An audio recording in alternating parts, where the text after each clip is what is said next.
اور دنیا جہاں کی چیزوں میں گھرے وہ خوش تھا۔ نافع مقبول نے ہوٹل کا دروازہ کھولا اور اپنے مخصوص کونے میں اسے باپ بیٹھا نظر آیا اور اخبار کے پیچھے چھپا وہ رحم دل آدمی مکمل انعماق سے شام کا اخبار پڑھ رہا تھا۔ وہ ان کے پاس سے گزر کر بیسمنٹ اتر گیا اور جیب سے چابی نکال کر دروازہ کھولا اور اندر گھستے ہی لاک کر لیا اور سین ہوا ختم۔ جیسے کہ آپ کو پتا ہے کہ ناز کو بہت زیادہ لگی ہوئی تھی بھوک، اور جیسے اس نے دیکھے جیب میں 43 روپے تو اس نے ڈھونڈنا شروع کر دیا قریبی کوئی ہوٹل جہاں پہ جا کر وہ کچھ کھا سکے، اور وہاں پہ اس نے دیکھا کہ وہاں لکھا ہوا تھا مقبول ہوٹل، اور وہ سیدھا اس کے اندر چلی گئی۔ بے اختیار اس نے ہاتھ سے بال ٹھیک کی اور احمد کا ہاتھ پکڑتے ہوئے اندر آئی اور دروازے پر کھڑے اس نے نظر دوڑائی۔ جس کی تلاش تھی وہ تو نظر نہ آیا، مگر ایک کونے میں ذرا ہٹ کر اخبار پڑھتا ایک سفید سر والا آدمی نظر آیا۔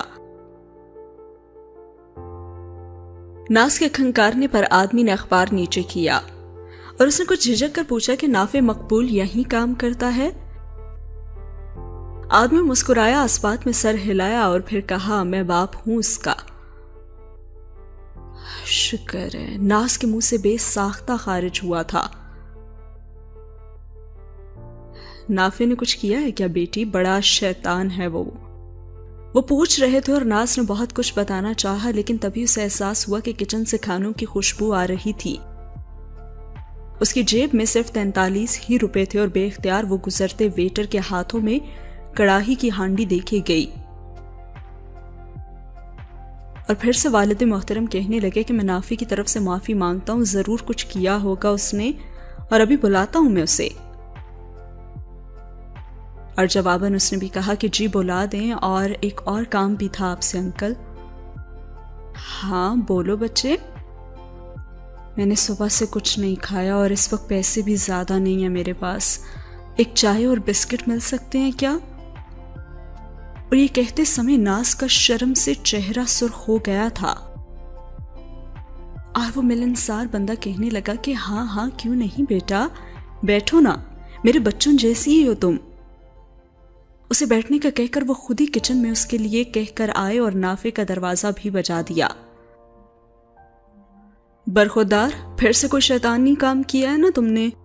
باپ کے کڑوے تیور دیکھ کر تو وہ سمجھ گیا تھا اور سوچنے لگا کہ یقیناً جمیلہ خالہ نے ہی شکایت لگائی ہوگی میری۔ ہاں تو نافع ہمیشہ سچ بولتا ہے، لیکن اللہ ان عورتوں کو بھی تو ہدایت دینا، ذرا سا سچ تو برداشت نہیں کر سکتی۔ ہدایت نہیں، اللہ پوچھے گا انہیں۔ ذرا مزاق کر لیا تو کیا ہو گیا؟ اور آپ اب یوں کیوں دیکھ رہے ہیں مجھے یقین ہے میں نے جو کچھ بھی کہا ہے ویسا نہیں ہے، اس دروازے کے باہر کوئی اور مصیبت میرے انتظار میں پر پھیلائے بیٹھی ہے۔ لیکن مقبول بیگ نے صرف سر ہلا کر تصدیق کی اور اس نے اشارہ کر کے انہوں نے بتایا کہ ادھر۔